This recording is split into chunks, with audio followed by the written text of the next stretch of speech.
Good evening, everybody. This is from Aravind Eye Hospital, Pondicherry. Aravind Eye Care System and Liverpool John Moores University jointly are conducting this webinar on artificial intelligence in eye care.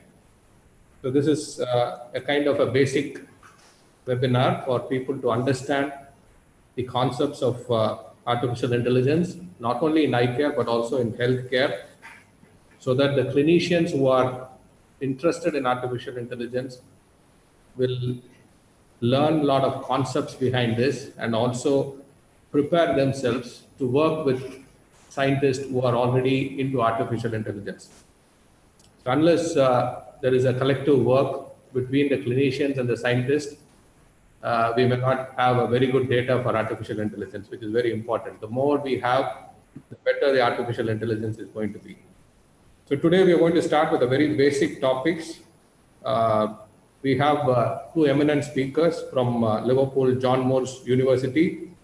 One is Dr. Silvester Czanner, who is a computer scientist, and also he has done a lot of work in computing machinery. He is the director and executive committee member of the UK chapter of Eurographics. He has done a lot of work in computer graphics, medical imaging, and digital technologies. And he has been also very closely working with several technological institutes in India and also in Chennai. We are privileged to have you, Spur. So you'll be giving the first talk on introduction to artificial intelligence. And this will be followed by one of our collaborators, Dr. Gabriela Czanner, who will be giving an introduction to AI in eye care and what are the steps needed for AI to be adopted. So Gabriela is again a data scientist. She has been trained across the globe from University of Oxford to Harvard Medical School. She has done a lot of work to get her PhD in statistics at University of Pittsburgh and also MA in economics at University of Pittsburgh. She's got an extensive knowledge in doing work in artificial intelligence related to public health, ophthalmology, neuroscience, cancer epidemiology, and medical imaging. And her team has also developed statistical methods for diagnosis of glaucoma from the fundus images. And we are also fortunate to collaborate with her and work on the condition which causes the leading cause of blindness, glaucoma. Thank you. And with this brief introduction, Dr. Silvester, the stage is... Thank you very much. Yeah, thank you very much for a nice introduction. And again, my name is Silvester Czanner. I am the subject head for computer science at the Department of Computer Science at Liverpool John Moores University in Liverpool, UK. And today's topics will be the light introduction to artificial intelligence and its history in healthcare. So this short talk will be about 25-30 minutes, and it has two parts. The first part will be really an introduction and explaining few terms that are very important to understand when talking about artificial intelligence in general. And the second part of this talk will be focused on history, development, pros and cons of artificial intelligence, and some application in healthcare. So before we start to talk about any specific terms, here is, I would say, here is a boom. Yeah. So when you search the term artificial intelligence across the internet, you will find several interesting facts. For example, that AI will create about 23 million jobs by the end of 2020 in the fields like testing, programming, support, maintenance programming. Yeah. By 2022, Gartner predicts that around 40% of new applications development projects will include AI co-developers in their teams. And then by 2026, the first artificial intelligence machine will be part of the corporate boards of directors. So then beyond the driving cars, what can we say? We can say that AI can learn from previous situations to provide input and automate complex future decision processes, making it easier and faster to arrive at concrete conclusions based on data and past experience. Yeah. So these few facts can give you sort of a basic understanding what AI means, how big AI is these days in the scientific and corporate world. So AI already merged with lots of other emerging technologies, and one will be particularly mentioned today is healthcare. Then we have autonomous cars. I already mentioned that AI can drive a car on its own. So automotive industry, there is a lot of AI implemented, Internet of Things, and many, many more.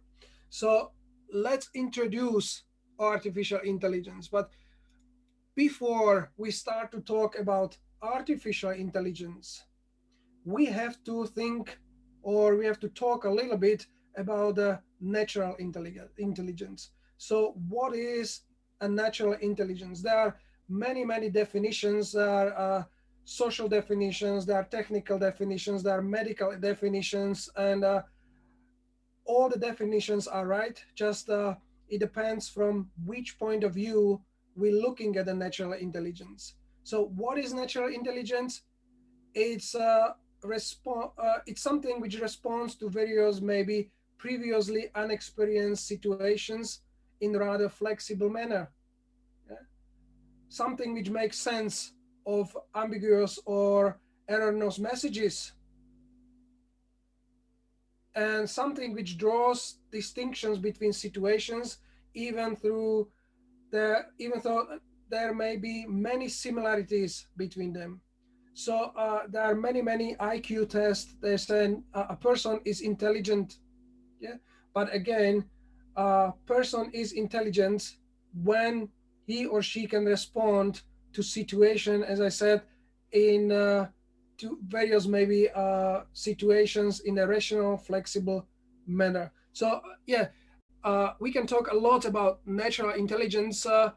Now we should get a sort of feeling what a natural intelligence is. And now we can start to talk about artificial intelligence. So what is artificial intelligence? The first questions will come, can computers do the same thing that people do? Because artificial intelligence is simply following the human behavior or adapting the human behavior, trying to think in sort of humanoid way using computers, using machinery. Yeah. So we can say again there is many definitions of artificial intelligence, and most of them are right.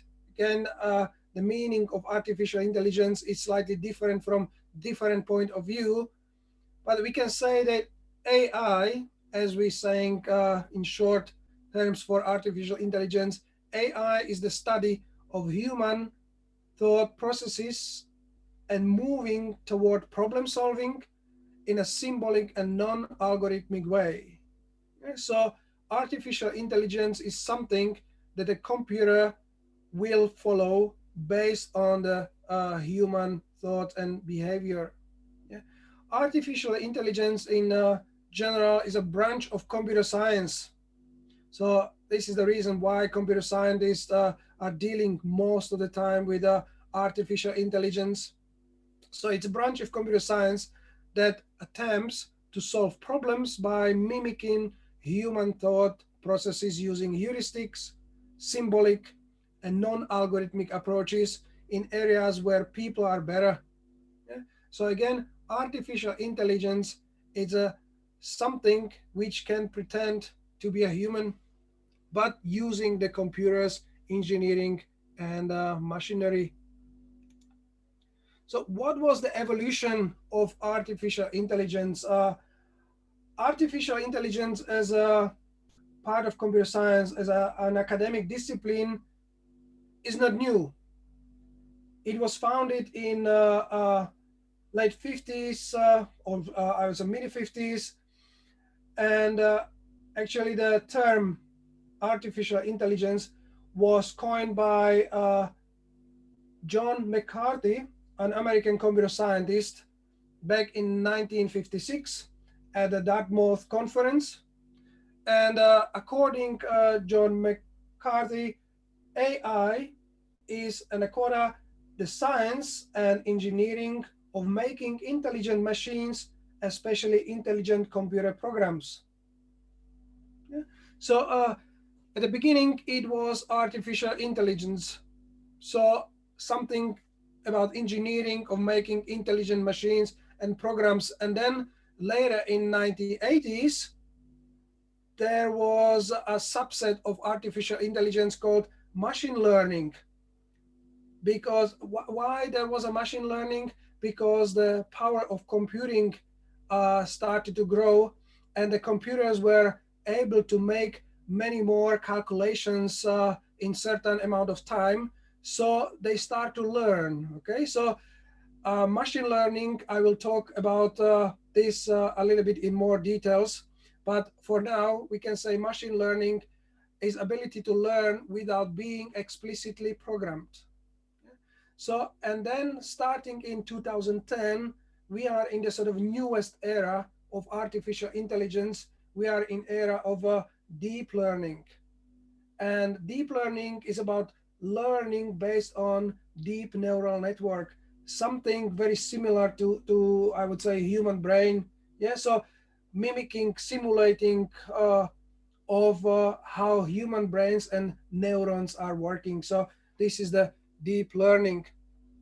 Now a little bit in more details about machine learning and deep learning. Yeah, artificial intelligence is really a broad term, and somewhat this is also caused every company to claim their product has AI these days. Yeah, so AI, I would say, it's claimed to be everywhere, from healthcare through sociology, through even history and the gaming industry. There is a lots of AI implemented. So then machine learning is a subset of artificial intelligence and consists of the more advanced techniques and models that enable computers to figure things out from the data and deliver artificial intelligence applications. So as was said at Stanford University, machine learning is the science of getting computers to act without being explicitly programmed. And finally, deep learning. Deep learning is the newer area of machine learning that uses multi-layer artificial neural networks.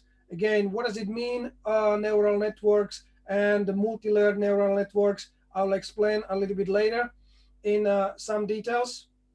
But for now on, again, machine learning uses multi-layered artificial neural networks to deliver high accuracy in tasks such as object detection, speech recognition, language translation, and other recent breakthroughs that you hear in the news. So machine learning can have different types. So we can tell machines how to learn. Yeah, so there are different types of machine learning, different types of learning processes, and this is really only a very sort of a high level description that when we come, we don't want to go any deeper at this level because, for example, a machine learning is 2-semester module at the university. Yeah, so we will squash this 2-semester information in a few minutes to explain different type of learning, different type of how machine learns or how the machine can learn. So there are 3 main types or 3 main different models. supervised learning, unsupervised learning, and reinforced learning. The first model is quite interesting. Supervised learning involves an input labeled associate with each instance in the dataset. Yeah, so this output can be discrete or categorical, like for example, red, dot, stop sign, yeah, or real valued. Right now, almost all learning is supervised. Then unsupervised learning. This is an anite type of learning when your data typically has no known output labels or any feedback loop. So this is useful when there is no example data set which known answer and you are searching for hidden patterns. So it does not predict or find anything specific. So in general, unsupervised learning is a bit tricky and difficult to implement, and thus it's not used as a as widely as supervised learning. The third one, the last type of machine learning I'm going to mention is reinforced learning. And this is probably the most interesting type, because now instead of telling the child which toy to put in the which box, you reward the child with a big hug when the child makes the right choice or decision, and you make a sad face when the child makes the wrong decision. So the child would be a machine, okay? So very quickly, after a few iterations, the child learns which toys need to go into which box. And this is called reinforced learning. So the systems in general are trained by receiving virtual rewards or punishments. And the system are essentially learning by trial and errors. So if you would like to know more about those three models and go in deeper in the theories and learn about clustering, association, and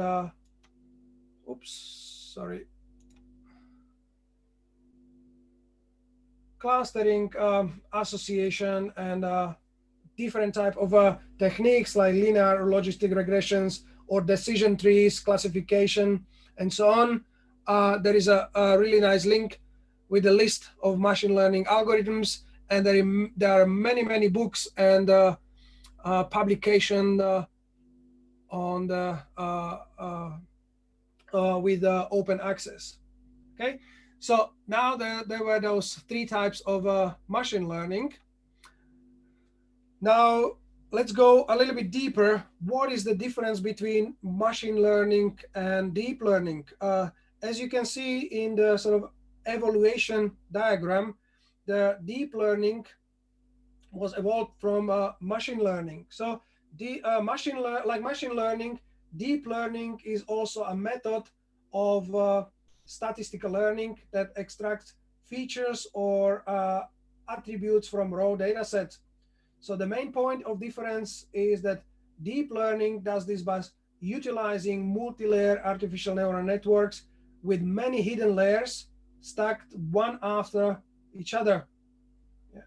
So, but deep learning has somehow more sophisticated algorithms and requires more powerful computational resources. And these days we have a special design computers with a high performance CPUs and GPUs that are performing the deep learning.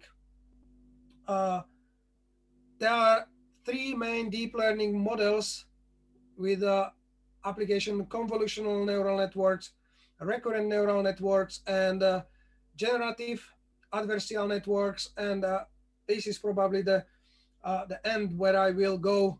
I will simply not go any deeper to theory of machine learning or deep learning. So at this point, we should be familiar enough to understand, we should be familiar enough with all the terms to understand the artificial intelligence, machine learning, and deep learning, and how those three are connected. So coming back a few slides, I said that according John McCarthy, the artificial intelligence is a science and engineering of making intelligent machines, especially intelligent computer programs. So we could say that also AI is the science and engineering of making intelligent systems, because system is something more general than a machine. Okay, so what is an intelligent system? Intelligent system could be defined as an emerging computing system based on intelligent techniques that support and complex activities.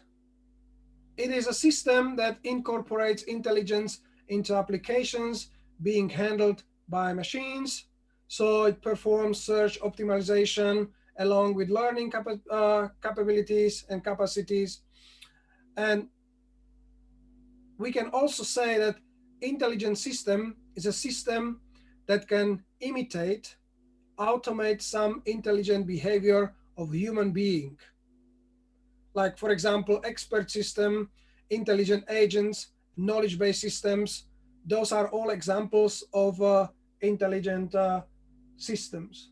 Okay, so now we're getting closer to the definition where we were saying that artificial intelligence is something that can imitate the human intelligence or human behavior.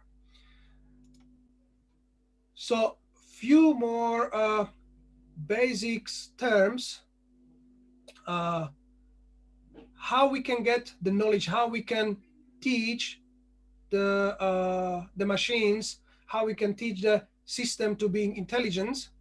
First of all, we need data. Yeah? So there are some sort of confusions between data, informations, and knowledge. So here is, according some literature, data are alone and abstract in nature. Yeah, like number 2, it's a data, doesn't mean much, but when we add some information to this data, it will make a sense. So for example, information in general terms is data plus conceptual commitments and interpretation. So information is data extracted, filtered, and formatted in some way. So when we say 2 and 2 is 4, this is an information, it's a fact. And then when we learn this information, we will get a knowledge.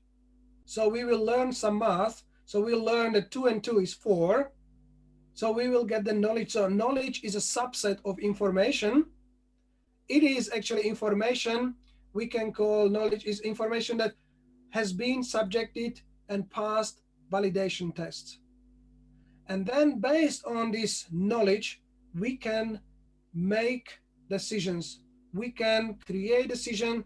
We can simply make informed actions called decisions.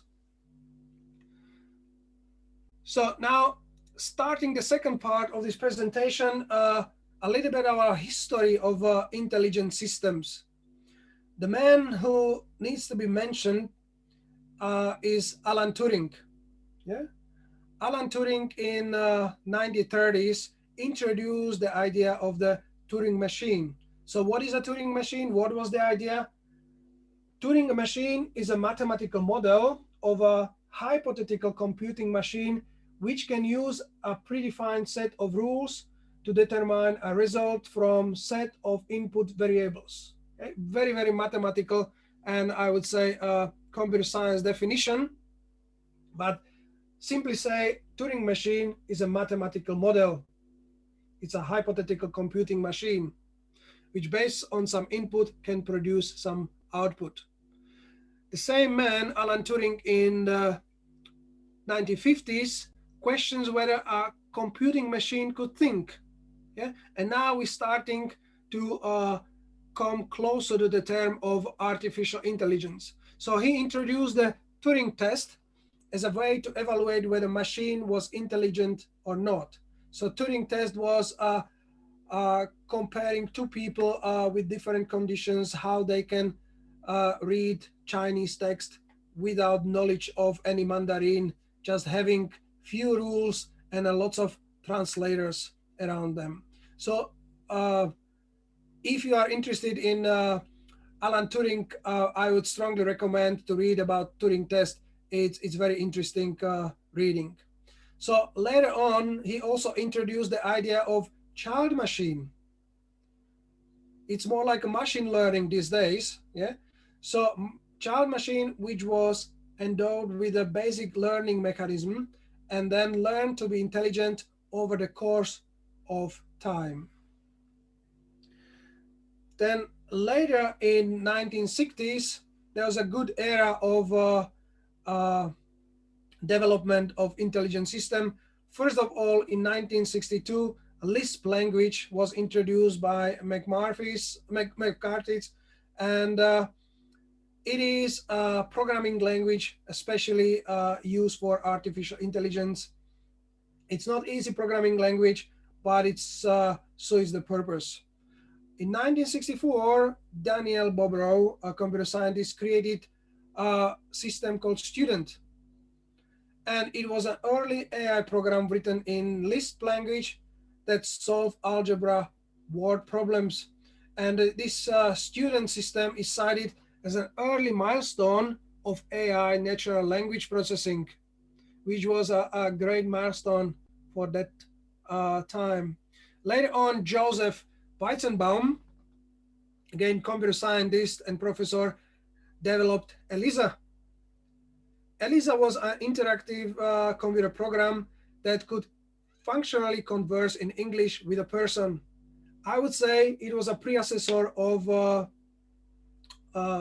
OK Google or Amazon Alexa or those agents that we have these days, and sometimes we cannot imagine to live without them. So with the promise of this great development of AI also comes unreasonable expectations. So what were those unreasonable expectations? We can learn about them in the 70s, where the intelligent system came in some problems. So before starting to talk about those problems, we have to define terms called perceptron. A perceptron is a natural neural network unit, an artificial neuron that does certain computations to detect features and business intelligence. It was introduced by Frank Rosenblatt in 1957, and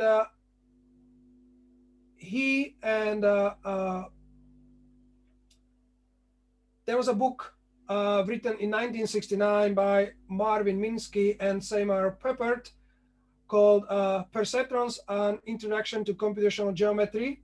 And this book is a center of long-standing controversy in the study of artificial intelligence. And this book, this monograph, destroys simply funding in AI research, primarily funding of neural network research. Again, I will not go any deeper. It's a quite sad story, but this has been resolved later, and the neural network research was kind of reintroduced, and it's a great deal these days. So again, 1970s AI emphasis refocused to results. So they are introduced the early expert system, and they show quite promise. Here on the picture, right down, we can see really simple expert system for physicians about infectious diseases. Okay, so there are different steps where the infection diseases expert is giving some knowledge to a program, and the physician user is consulting the program on the other end. So then later Prolog as another programming language has been introduced, and then the focus on AI is also given on genetic algorithms, and the backpropagation brings renewed interest in neural networks. See, by later 70s, the neural network research is again back on the scene. So in 1980s, 1990s, there were also introduced some alternative approaches to intelligent system. Why alternative? Because the computational power was not that great to keep with the development of some algorithms. So they try to simplify some algorithms, simplify the approach of AI, and that's why weak AI approaches take hold. So weak AI or narrow AI is a machine intelligence that is limited to a specific or narrow area. Yeah, so weak AI simulates human condition and benefits mankind by automating time-consuming tasks and by analyzing data in ways that humans sometimes can't. Then fuzzy logic came quite handy. Fuzzy logic is something to tell computer to understand human explanation. Like for example, we can say it's cold, it's 0 degrees. It's warm, it's 25 degrees. But how to tell computer it's getting warmer? Yeah. So what does it mean it's getting warmer? That's why we have a fuzzy logic, which we can translate the expression it's getting warmer in the terms of some logic that computer will understand. So later biologically inspired methods take hold, for example, like ant colony optimization or artificial life. It is a quite famous Conway's game of life, also known simply as Alive. It is a cellular automaton devised by John Conway in 1970s, and it's a zero-player game, meaning that its evolution is determined by its initial state, requiring no further input. So what are the intelligent systems today? We can say that intelligent systems are used in 宝， practical 你来看，偷偷 Yeah. 看，他在跟我含情脉脉的相望。 Sorry, there was some interruption. So what are the intelligent systems today? They are used in practical approaches to problem solving.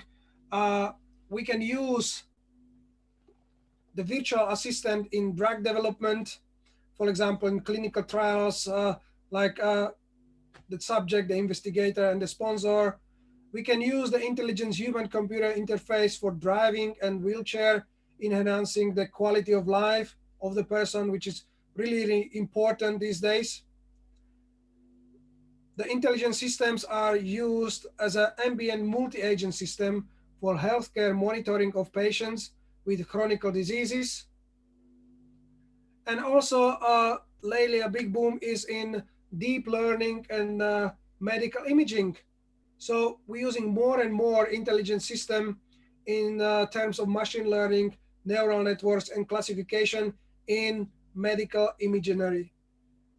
Okay, so this is like open topic that we can talk and talk and talk, and we'll always find very useful examples where the intelligent systems are used these days.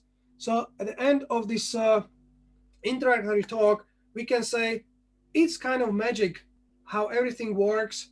We still don't know how brain exactly works. So it's at some sense quite funny that we are going to simulate brain, and we are going to simulate the work and the principles of the brain that we still don't know exactly how the brain is working.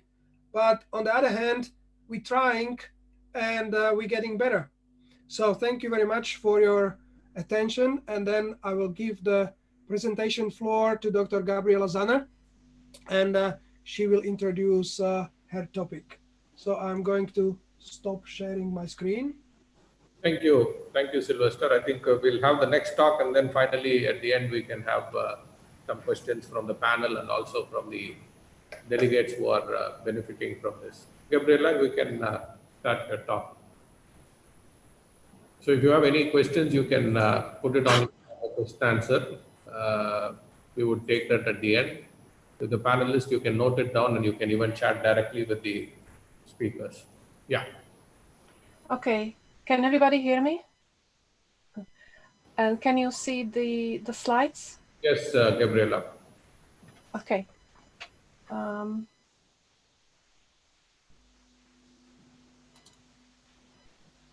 Okay, so I will be talking about an introduction of AI to eye care specifically, and also some steps or challenges that we face with AI in order to be adopted or be used in healthcare.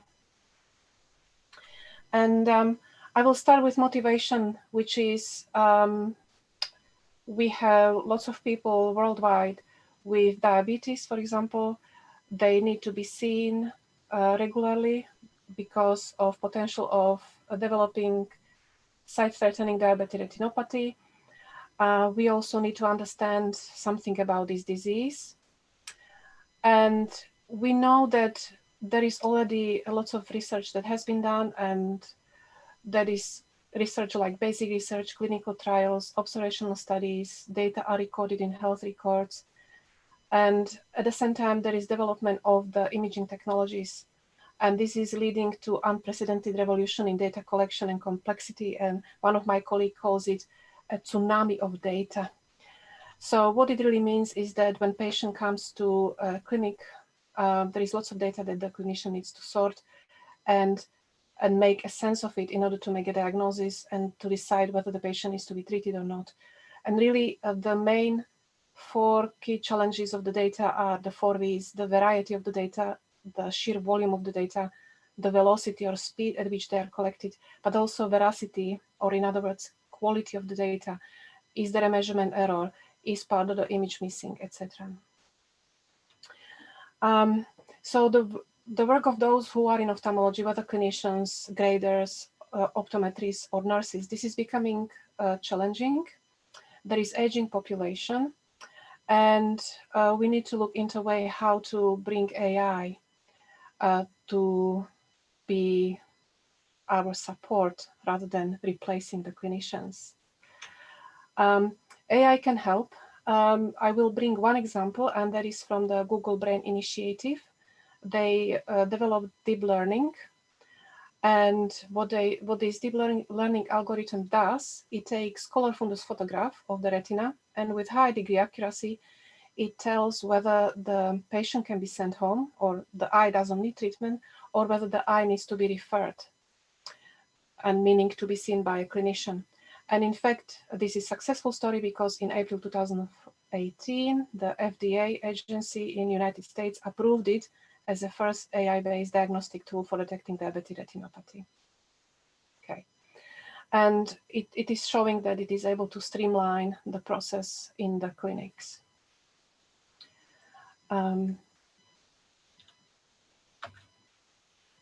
Yeah. So here is a very simple diagram of how I actually look at AI. I'm a statistician, and the way how I look at it is, okay, on the left side, I have image or any other data that I can have from the patient. And then this will be fed into algorithm, and this algorithm will give some output. And when you look at the published papers, sometimes this output would be probability of disease or probability that the patient needs to be treated, or there will be probability of losing sight in 12 months from now, or it simply gives a value between 0 and 1, which this value actually is not a probability, but it is still a value between 0 and 1, with values close to 0 meaning low probability of disease, and with values close to 1 being high probability. Or it can simply just give estimate of disease group membership, like the study from the Google Brain, where they say, yeah, does this eye needs to be referred to clinician or does not. So AI, I believe, is here to support ophthalmic professionals, not to replace them. What there is a recent study that I found actually very interesting, published by American Academy of Ophthalmology. And they found that when it comes to diagnosing diabetic retinopathy, there was one study done where they saw that using AI alone or using clinician and alone, this was suboptimal when to the case when these both were used together. In other words, the clinician was either given the output from the grader or from the grader who also looked at the AI, and they found out that actually the decision of the clinician had high accuracy when whatever the clinician received was a grading from the grader, which was also supported by AI. So that was an interesting study, and I think we need more studies like that. So how AI can support ophthalmology? I mentioned one case, and that was to improve referral. When I was talking about the Google Brain study on finding out which patients can be sent home and which needs to be seen by clinician due to diabetic retinopathy. AI can also improve workload to increase the efficiency, especially in limited healthcare resources. AI can help to allow healthcare to wider population and, of course, especially to rural areas where there are less resources. And AI can also increase precision and accuracy. Of course, when you give the same patient's data to the trained AI algorithm, it will always give you the same answer. So the precision is 100%. But of course, if you give the same data to two clinicians, they may actually give slightly different answers or actually a lot of different answers. So AI can also help to increase the accuracy because AI simply can look at data in a greater detail. And it also can help us understand the diseases. So the typical case is very standard statistical methods where you look at association between disease and risk factors such as age or glucose level.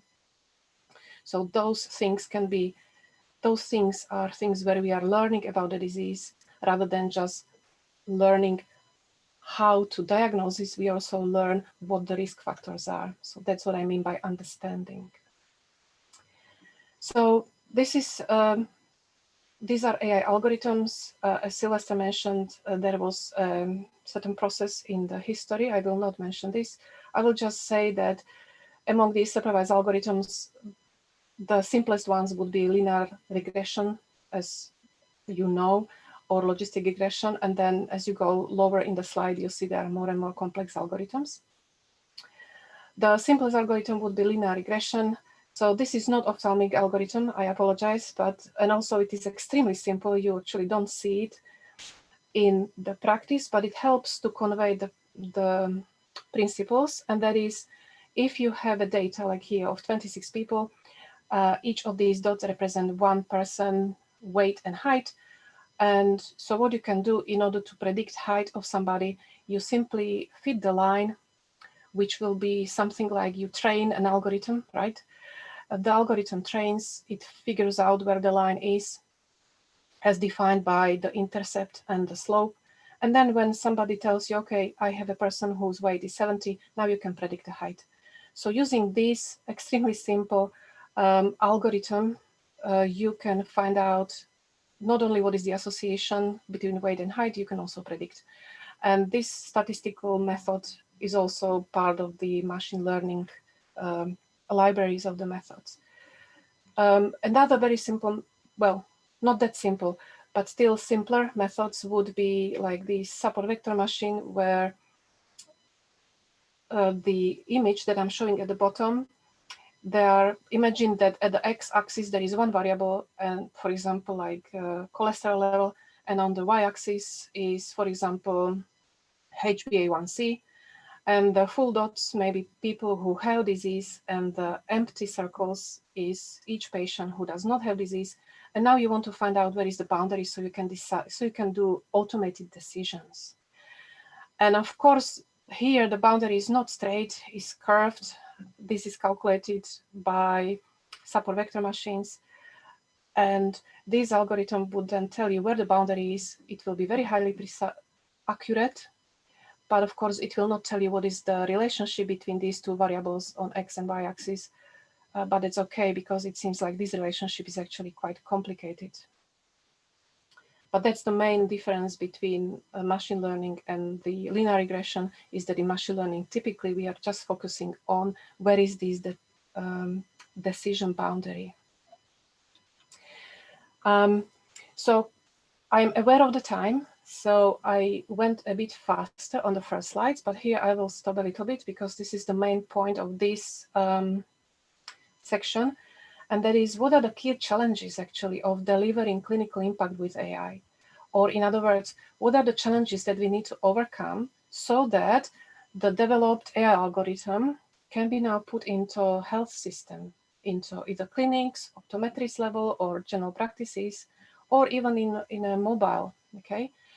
And I am listing at the bottom the reference where I found it, and here are the main 8 challenges. One is the validation. How do we tell how accurate it is, the AI?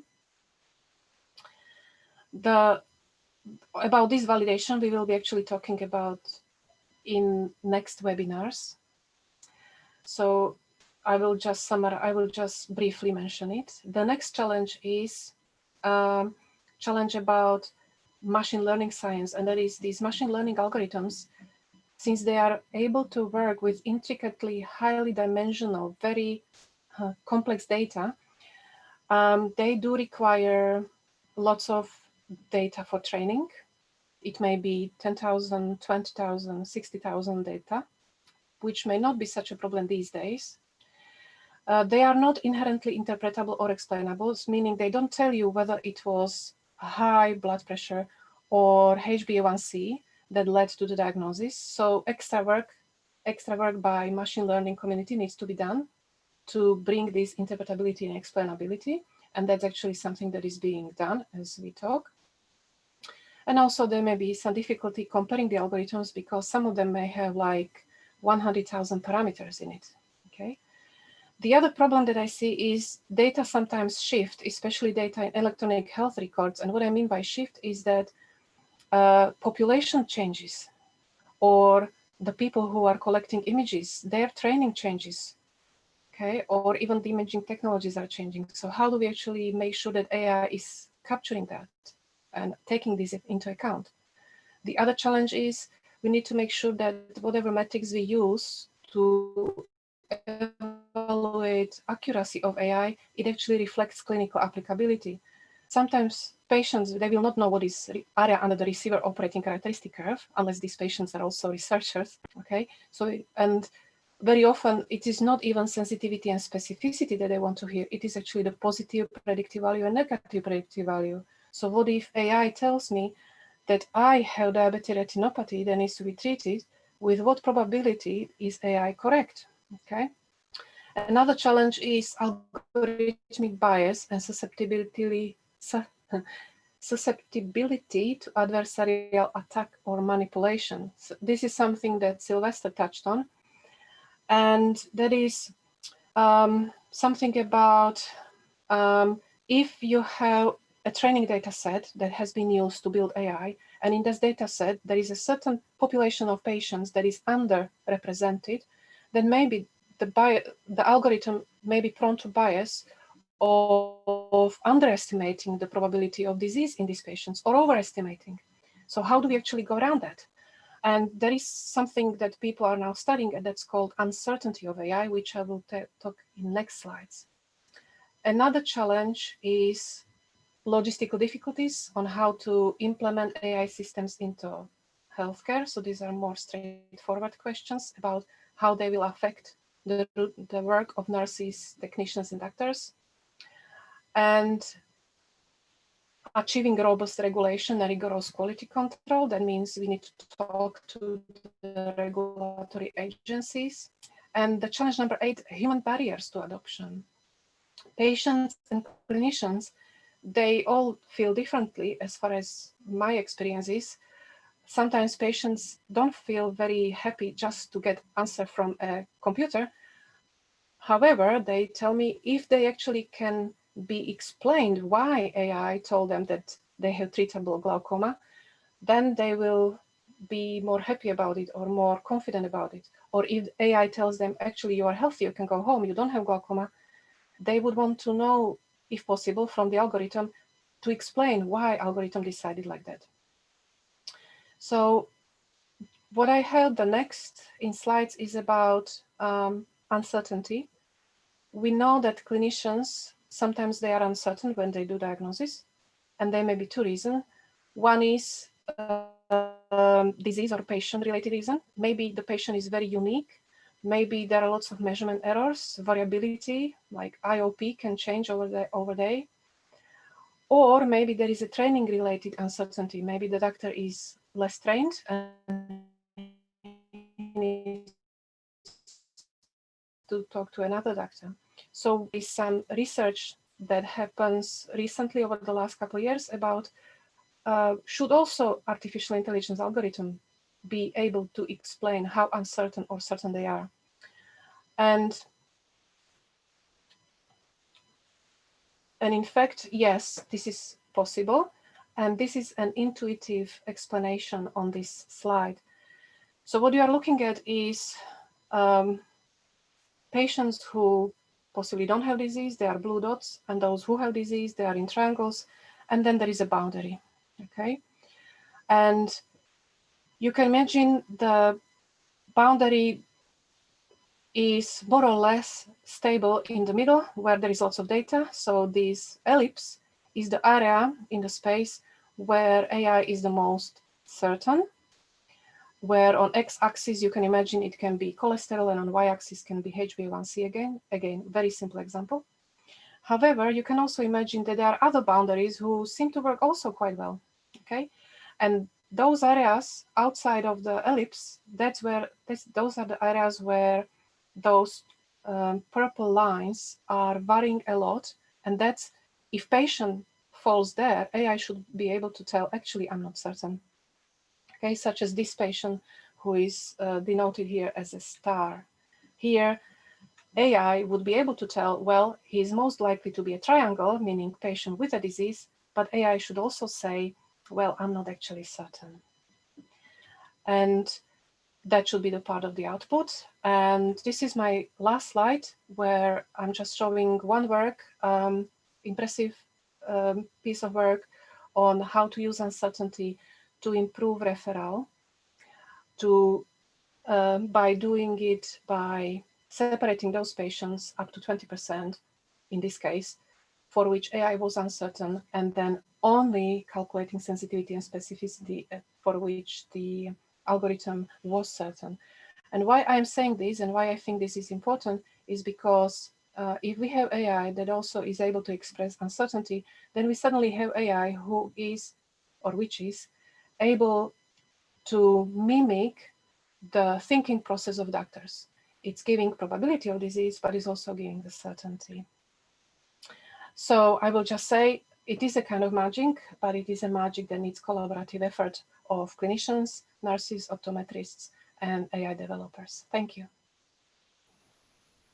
Thank you, Gabriela and Silvester, again for this introductory talk. And we know it's a very difficult topic, unless people are really into artificial intelligence, it's not easy to understand the concepts behind it. But Silvester made it look really interesting and simple. But I'm sure people have to do some kind of reading after this session to kind of understand more about supervised, unsupervised, and also the other theories behind artificial intelligence. But at this point, I think you can close the presentation, Gabriela. So we have a lot of people both joined from Arvind, also a few guests from outside. We have Dr. Kim, who is an expert from our institute, who has done a lot of work on AI also in the panel. So any specific questions to begin with? We have another 10-15 minutes more. Thank you, Gabriela, for that wonderful lecture, both Dr. Czanner and Gabriela. I believe there are two questions in question and answer section. Yeah, we'll take go to that, at the end of the session. Probably Gabriela can answer the first one. Yes, Silvester, we'll take that after the panel asks questions. We'll take that. Yes, Yeah, yes. Gabriela, thank you for the talk. I just wanted one quick question. Is there, when we keep saying like, large number of data, does that mean, the numbers have to be in thousands, or depends on what problem you're taking for the AI to solve?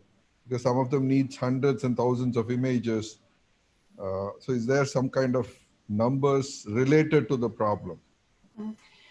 This is a very important and also difficult question. And the answer is, it depends on what problem you have. It depends on what do you want the output of AI to be? Is it just 2 groups, or is it actually more? It depends on the complexity of the disease, on complexity of the data.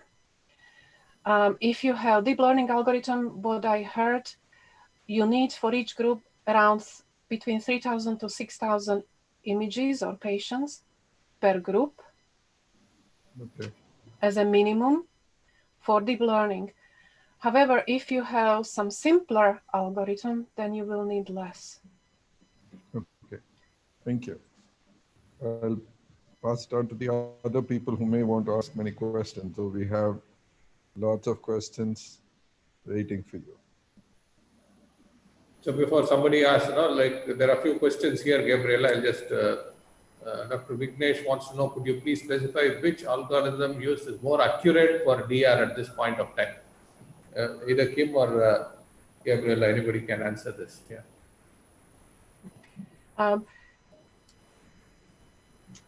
It depends on what you want to do with retinopathy images. Do you want to do screening? Do you want to do diagnosis, meaning do you want to actually tell whether the patient should be getting treatment, or do you just want to say whether this is referable or not? It depends also. So let's say screening, Gabriela. Let's say screening. Yeah. What I understand so far, the projects that I have been involved, the algorithms for diabetic retinopathy for screening are algorithms that are based on deep learning, some sort of deep learning algorithm, and typically convolutional neural networks. But that's my experience. Okay. So, Silvester, there's a question to you on how Perceptron works in neural network.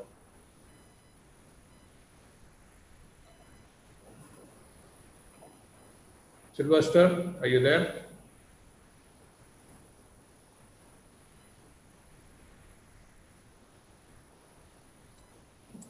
Okay, we're not able to find him, Gabriela. I don't know where he is now.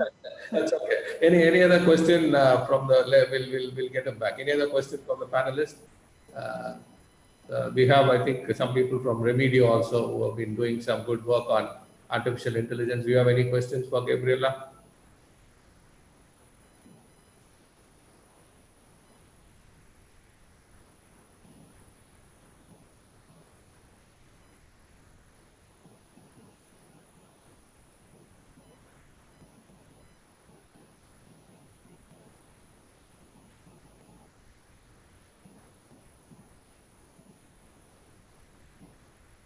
Anybody in the panel?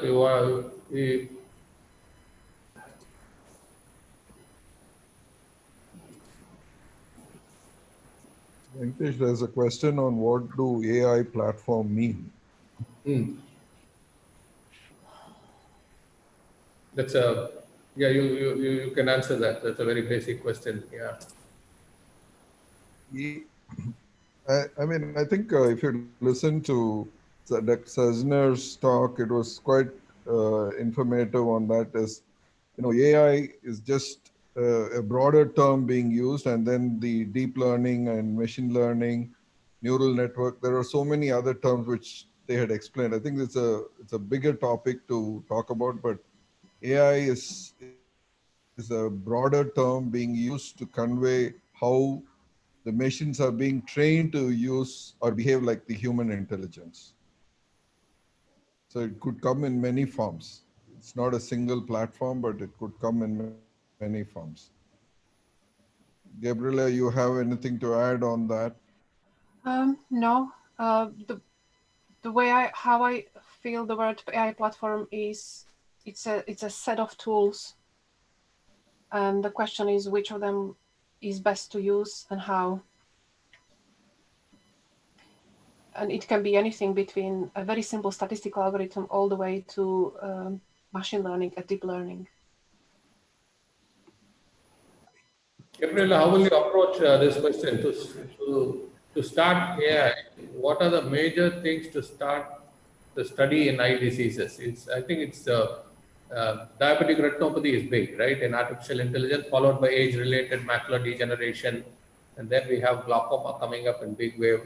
I've seen a lot of work related to papilledema and optic neuritis, where you can find out what is the cost for some of these conditions in the optic nerve head beyond the retina, the optic nerve and retina at this point of time. But there are several other areas which people are working in eye care, like from corneal ulcer to malignancies in the conjunctiva, surface neoplasias. You have any other thoughts in your mind on that, Gabriela? Well, I only mentioned in my talk diabetic retinopathy, where the areas where I work is glaucoma, diabetic retinopathy, and also a little bit in age-related macular degeneration. So those are the three areas where I work. In diabetic retinopathy, what we are finding, the convolutional neural networks with reinforced learning, they seem to be a reasonable good way to go. With glaucoma in Britain, we do have a big problem, and that is optometrists. They are sending loads of patients to clinics with suspected glaucoma, and then in clinics there is a backlog, and in fact only 50% of them will be sent home anyway as they are healthy, and 20% will have glaucoma treatable, and 30% will be monitored. So glaucoma is a very important area to look at now these days, in UK definitely. Yeah. No, not only in UK, across the globe, because in India or even countries where it's very difficult to access a hospital, I've been hearing, like my good colleague in Nepal used to say, they suspect glaucoma, they send them all the way, they have to trek for 3 days to reach a hospital, and then you say you're only a suspect or you don't have glaucoma. So if you can apply some of the technology and artificial intelligence, so many of these patients would benefit, because there's a lot of cost involved and the time involved for the patients to get the access even to diagnose these conditions. Exactly. And one thing is to tell patient that you have suspect glaucoma or you have glaucoma, but the other thing is, which is even harder, is then to decide, okay, does it need to be treated or not? And this has to do with whether this actually will make difference in the person's life or not. Yeah, those questions are very important. The supervised learning does supervised learning give better answers to questions, or does unsupervised? Definitely it's the supervised learning which gives, because supervised learning is where you're seeing the data and a specialist is giving an opinion for the computer to kind of analyze the data on a long-term basis. Unsupervised is something like, I compare when you search something on your Google or something, and then they start giving you some hints, right, Gabriela? Like you search Bangkok, then immediately you get Bangkok hotels, Bangkok, what do you want to do in Bangkok, and things are like that. Is that right? Yes, the supervised learning, again, when somebody asks me a question, I always say, well, this depends on your research question or on your goal.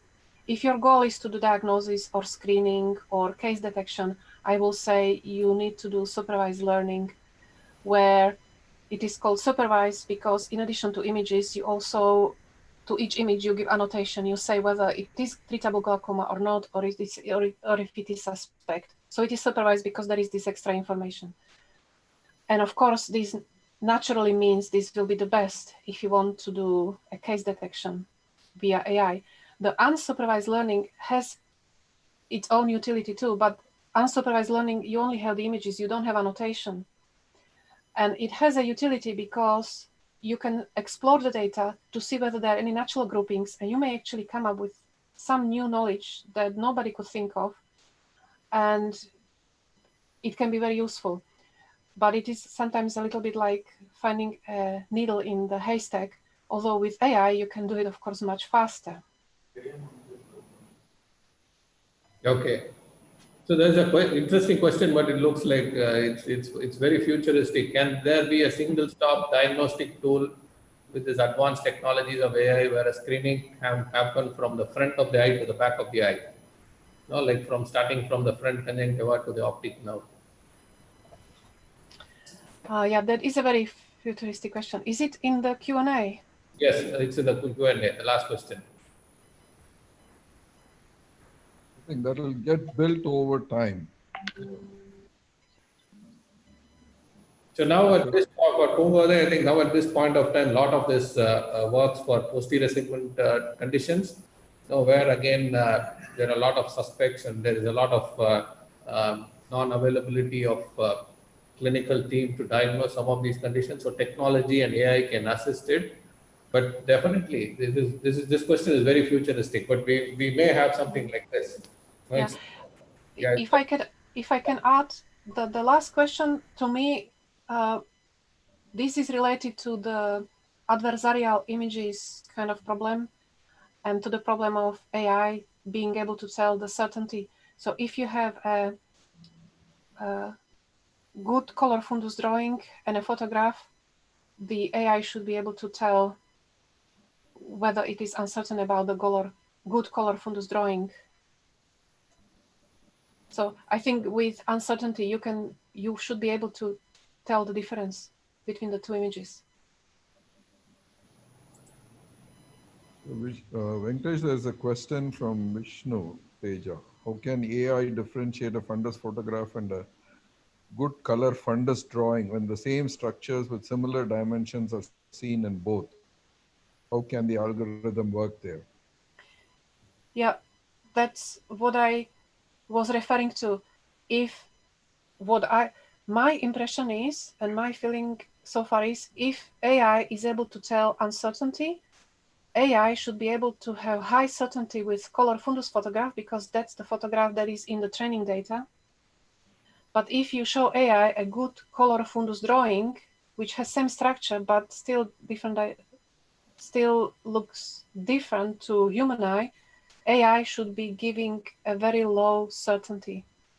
And therefore, AI should differentiate via uncertainty, giving fundus photograph high certainty and giving good color fundus drawing low certainty.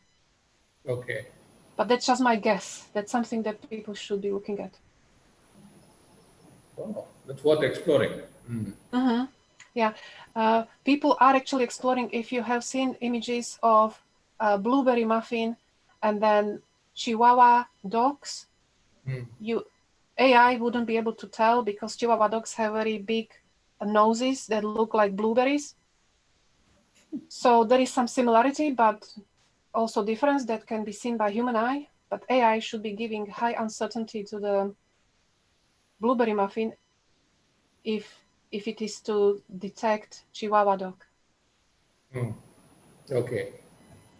So I see some of these apps, where you can identify a plant, a flower, and then they give you a probability. They say 70% this matches to this flower, and then they ask you to again confirm it. So that helps them to again make that system more robust, right? Yes, it is the probability and also uncertainty. Both of them, probability is a number between 0 and 1. Uncertainty can also be a number between 0 and 1. And one way to think about uncertainty and probability is to think in terms of confidence intervals. So you can get a confidence interval which tells you, oh, with 95% confidence, I believe this is treatable diabetic retinopathy between 90 and 95%. If it is really high confidence interval in high range, it means, yeah, this is treatable. If that whole confidence interval is quite low, this is not treatable. But if the whole confidence interval is suddenly wide, it means there is lots of uncertainty, and that's why the interval is very wide. That would be the case of uncertain image, meaning AI is uncertain. Either it's a low quality image, or it is something that AI haven't seen before, or maybe it is a type of patient with certain ethnicity that hasn't been seen before, simply needs to be seen by a clinician. So there's one final question, Gabriela, before we close. I'm sure you're aware of biometry and IOL power calculations, right? For measuring the intraocular power which you want to implant after a cataract surgery. So if AI is fed with thousands of data of IOL power calculation, how far will it be possible to create a similar grading to diabetic retinopathy? As this can be useful in IOL power accuracy for larger, like when we do outreach, we do high volume, right? So if Yeah. you have data for this, can you accurately predict the IOL power? In principle, yes, but of course I haven't thought about it, but this sounds to be a very cool idea to do. Yeah, because I mean, the uncertainty is nothing new. That has been around hundreds of years, because when you study statistics, mathematics, quantifying uncertainty via confidence intervals, that has been around for many years. It also has been around in computer science. It is only recently that it has been finally investigated in ophthalmology, in the study that I showed in my second to last slide. Okay. So There is an attempt to do to read the refractive error of the patient by just looking at the fundus images based on the retinal fiber layers. There is currently an research going on how to predict the refractive error. So I think it will apply to even finding out the IOL power for these patients. Okay. Yeah. So Silvester, I did see you. Are you back now?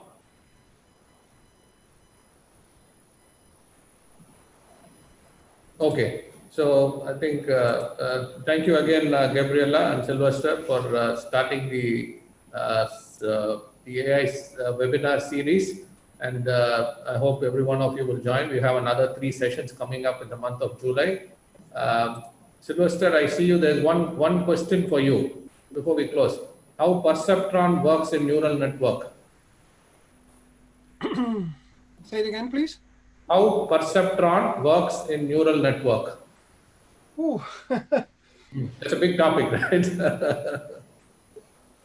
Well, it's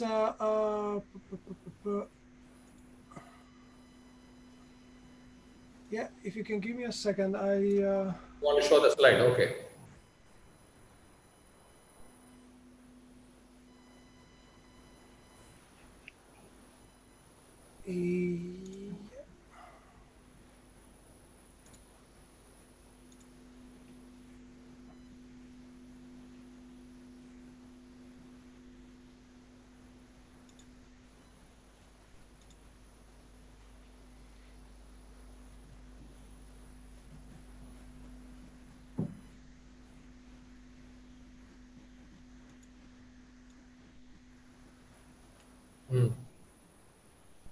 Yeah, so I would say Perceptron is a neural network unit, artificial neuron, yeah, and that does certain computation to detect features or business intelligence and so on. And Perceptron learning rule is based on original neuron. That's it. Well, it would be probably too long to explain all the details of perceptrons, but if the person who is interested can send me a message, I can provide some links to more details explanation of perceptrons, if that's okay. Okay, we can do that. So he can get in touch with us, and we can always get in touch with you. So you can share some of the reading materials with you. Yeah. Okay, thank you, Silvester, and thank you, Gabriela, again for your time, and looking forward for the series. Thank you all for the questions. Thank you, everybody.